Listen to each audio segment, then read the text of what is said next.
পৃথিবীর মধ্যে নবীজির পরে যারা খলিফা হয়েছেন তার মধ্যে একজন খলিফা হযরতে ওমর রাদিয়াল্লাহু তাআলা। হযরতে ওমর রাদিয়াল্লাহু তাআলা আনহুর জামানায় খুব বুঝবেন, একটা যুবক প্রতিদিন এশা নামাজ পড়ার পরে বাসার দিকে চলে যায় রাত্রিবেলা। হযরতে ওমর রাদিয়াল্লাহু তাআলা এই ছোট্ট যুবকটাকে, বালকটাকে খুব স্নেহ করতেন, ভালোবাসতেন। তার বাবাও এশার নামাজ এই জায়গায় এসে পড়ত, কিন্তু যুবকটা যেই জায়গা দিয়ে মসজিদে যেত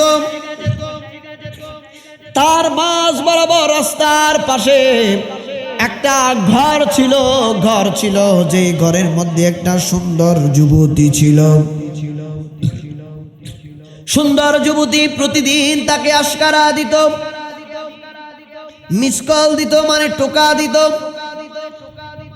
বড় চয়েস হয়েছে, পছন্দ হয়েছে, যুবকটাকে প্রেমের ফাঁদে ফেলানোর জন্য বড় চেষ্টা করছে প্রতিদিন। এই যুবকটা আল্লাহর ইবাদত করে আমার বাসার দিকে চলে যায়, ইবাদত করে আমার বাসার দিকে চলে যায়। এই রূপবতী যুবতী মহিলা, এই মেয়েটা, তার উস্কানিতে ছেলেটা একদিন বাধ্যই হলো ঘরের ভিতরে প্রবেশ করার জন্য। যুবকটা ঘরের ভিতরে প্রবেশ করলো। প্রবেশ করার পরে ওই যুবকটা প্রবেশ করার পরে মহিলার কথা হলো এই যুবকের সঙ্গে সে জেনায় লিপ্ত হবে। একবার জুড়ে বলা যাবে কি নাউযুবিল্লাহ। এই যুবকটা ঘরের ভিতরে প্রবেশ করার পর যুবকের অন্তরের মধ্যে আল্লাহর ভয় ঢুকে গেল। যুবকটার অন্তরের মধ্যে ভয় ঢুকে গেল। যুবকটার অন্তরের মধ্যে ভয় ঢুকার পরে কিভাবে ভয় ঢুকলো? যুবকটা পবিত্র কোরআনের একটা আয়াতে কারিমার তার ব্রেনের মধ্যে চলে আসলো। যুবকটা কোরআনের একটা আয়াত তেলাওয়াত করার পরে সঙ্গে সঙ্গে এই যুবকটা এই মহিলার ঘরের মধ্যে অজ্ঞান হইয়া পইরা গেছে। যেই নারীটা এই যুবককে অন্যায় কাজে ফেলার জন্য, জেনা করার জন্য আহ্বান করেছিল, প্রেম করার জন্য চেষ্টা করেছিল, এই যুবকটা অজ্ঞান হয়ে যাওয়ার কারণে এই নারীটা তার পার্শ্ববর্তী নারীকে ডাক দিয়ে দুইজনে তার হাতে পায়ে ধরে উপর দিয়ে নিয়ে এসে তাকে এই যে চৌকাঠের উপরে রেখে দিল, দরজার মাঝখানে রেখে দিল। দরজার মাঝখানে রেখে দিল। যুবক তো অজ্ঞান অবস্থায়। ওই দিক দিয়া যুবকের বাবা বড় পেরেশানির মধ্যে পইরা গেছে। আমার বাবা, আমার সন্তান এত রাত্রে কোনোদিন বাসার মধ্যে ফিরে না। এশার জামাতের সহিত নামাজ আদায় করার পরে আমার সন্তান তো বাসার দিকে আবার ফিরে আসে। তার বাবা পাগলের মতো হয়ে গেছে।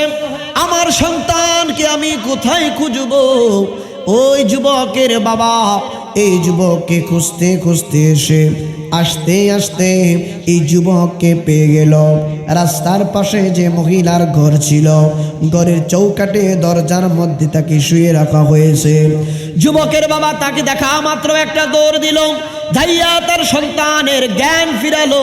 জ্ঞান ফিরার পরে ওই বাবা ডাক দিয়া কয়, বাবা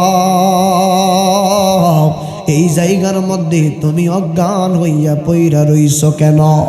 তোমার কি শরীর ভালো না? ওই সন্তান ডাক দিয়া কয়, বাবা আমি ভালো আছি, আমি সুন্দর আছি, আমার কি হয়েছে আমি তো বলতে পারি না। অজ্ঞান হলে কিন্তু নিজে নিজে বলা যায় না। অজ্ঞান যখন তার জ্ঞান ফিরল, স্বাভাবিক অবস্থায় ফিরে আসার পরে বাবা জিজ্ঞেস করলেন, বাবা তোমাকে আমি এখন বাসার মধ্যে নিয়ে যাব। বাবা সন্তানকে বাসার মধ্যে নিয়ে গেল। বাসার মধ্যে নিয়ে যাওয়ার পরে সন্তানকে আস্তে আস্তে করে জিজ্ঞেস করলেন, বাবা একটু খোলাসা করে বলো তোমার কি হয়েছে, তুমি অজ্ঞান অবস্থায় কেন পড়েছিলাম? সন্তান ডাক দিয়া কয়, বাবা এমন এমন ঘটনা, এমন নারী ওই ঘরের মধ্যে যে আমাকে উস্কানি দিয়ে জেনার কাজে লিপ্ত করার চেষ্টা করেছিল, আমার সাথে অবৈধ সম্পর্ক করার চেষ্টা করেছিল। এই জন্য আমি তার উস্কানিতে আমি আল্লাহকে ভুলে গিয়ে তার ঘরের ভিতরে প্রবেশ করেছিলাম। হঠাৎ করে ঘরের ভিতরে প্রবেশ করার পরে আমার অন্তরের মধ্যে আল্লাহর ভয় চলে আসলো। আল্লাহর ভয় চলে আসার পরে আমি সাথে সাথে কুরআনুল কারীমের একটা আয়াতে কারিমা পাঠ করলাম। পাঠ করার সঙ্গে সঙ্গে আমি অজ্ঞান হয়ে গেলাম। ওই বাবা ডাক দিয়া কয়, বাবা রে, কোন আয়াতে কারিমাটা তুমি তেলাওয়াত করছিলা? এই আয়াতে কারিমাটা আরেকবার তেলাওয়াত করো, আমি একটু শুনব। তার সন্তান বাবার কথা অনুযায়ী আরেকবার কুরআনুল কারীমের এই আয়াতে কারিমাটা যেই মাত্র তেলাওয়াত করলো, সঙ্গে সঙ্গে যুবকটা তার বাসার মধ্যে আবার অজ্ঞান হয়ে গেছে। একবার জুড়ে বলা যাবে কি আল্লাহু আকবার? তার বাবা দেখলো সন্তান তো আবার অজ্ঞান হয়ে গেছে। এবার সন্তানকে বারবার ডাক দেয়, বাবা উঠো, তুমি কি অজ্ঞান অবস্থায় থাকবা নাকি তোমার জ্ঞান ফিরবে? তুমি জ্ঞান ফিরে আসো, তোমার যাতে জ্ঞান ফিরে আসে। বাবা সন্তানকে বারবার ডাক দেয়, কিন্তু অনেকবার ডাকা ডাকির পরে অবশেষে দেখে, অবশেষে তার হাতগুলা, তার চোখগুলা, চেহারাগুলার দিকে ভালো করে একটু গবেষণা করে দেখল। এইবার সন্তান অজ্ঞান হই নাই। অজ্ঞান হওয়ার সাথে সাথে এই সন্তানটা আল্লাহর ডাকে সাড়া দিয়ে দুনিয়া ছেড়ে বিদায় নিয়েছে। এই সন্তানটা রাত্রিবেলা মারা গেল। মারা যাওয়ার পরে রে বাপ, হযরত ওমর রাদিয়াল্লাহু তাআলা আনহুর জামানা, রাত্রিবেলা সমস্ত রাত্রের ভিতরে সন্তানটাকে দাফনের ব্যবস্থা করলো, কাফন পরায়া জানাজার নামাজ আদায় করায়া। হযরতে ফারুকে আজমকে খবর দেওয়া হলো না।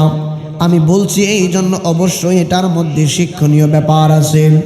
হযরত ওমর রাদিয়াল্লাহু তাআলা আনহুর দরবারে সকালবেলা খবর গেল, আপনি যে সন্তানটাকে, যুবকটাকে বড় আদর করতেন, এই যুবকটা রাত্রিবেলা, গতকাল রাত্রিবেলা ইন্তেকাল করেছে।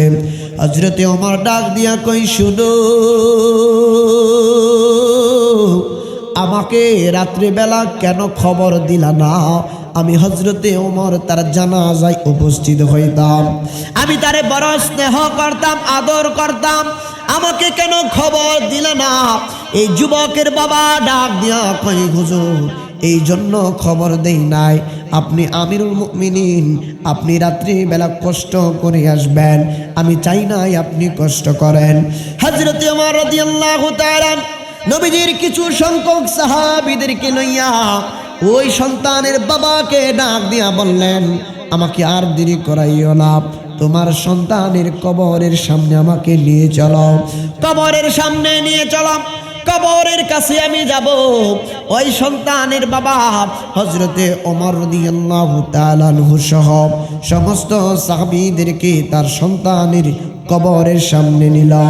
হযরতে ওমর রাদিয়াল্লাহু তাআলা আনহু বলেন, যারা আল্লাহ বিরু, খোদা বিরু, যারা আল্লাহর ভয়ে পাপ কর্ম থেকে যারা দূরে সরে আসে, তাদের জন্য জান্নাতানে, তাদের জন্য রয়েছে দুইটা জান্নাত। হযরতে ওমর রাদিয়াল্লাহু তাআলা কবরের পাশে গেলেন। পাশে যাওয়ার পরে যেই মাত্র এই কথা বললেন, হযরতে ওমর রাদিয়াল্লাহু তাআলা নিজ কান দ্বারা তিনি শ্রবণ করলেন, শুনলেন। কবরের দেশ থেকে যুবক উচ্চ স্বরে ডাক দিয়ে বললেন, ওমর, ও আমিরুল মুমিনিন, আপনার কথাই সত্য, আমার আল্লাহ আমাকে দুইটা জান্নাতের মালিক বানিয়েছে।